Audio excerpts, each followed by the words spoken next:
Fernando se desplaza en su vehículo junto con su familia, su esposa e hijo Daniel, de 20 años.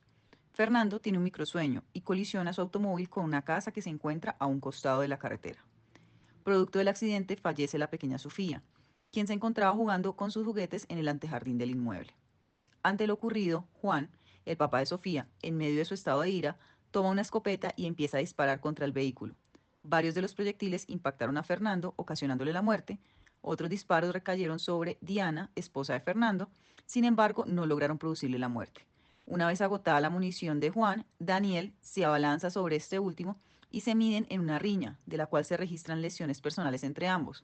Sin embargo, la misma es finiquitada por una patrulla de la Policía de Tránsito y de Transporte que pasa por el lugar.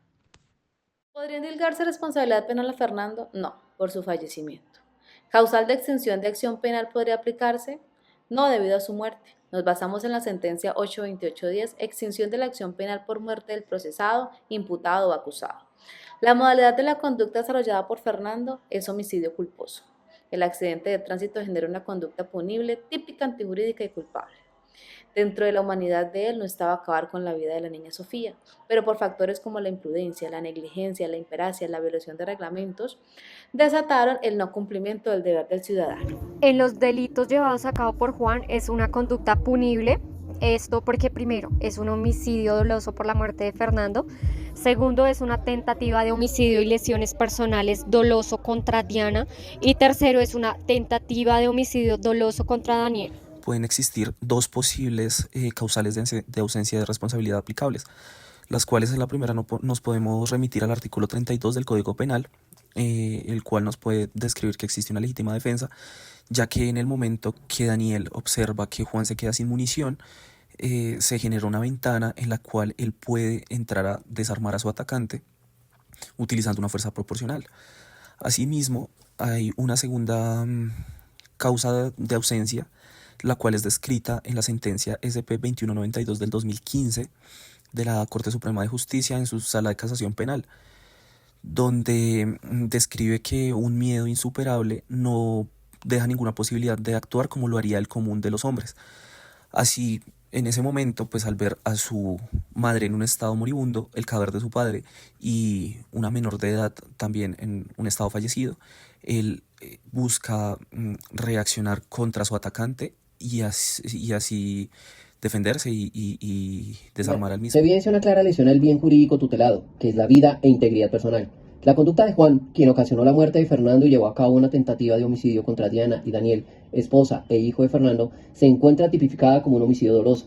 Aunque Juan estaba en una posición de garante y tenía el deber de impedir la agresión, su reacción fue impulsada por una provocación inesperada, la muerte de su hija. Segundo, en medio de este estado de ira e intenso dolor que nubló su juicio y lo llevó a usar el arma de manera desproporcionada, la tipicidad subjetiva del homicidio se manifiesta en su intención de lesionar, motivada por el profundo sufrimiento ante la pérdida de su hija.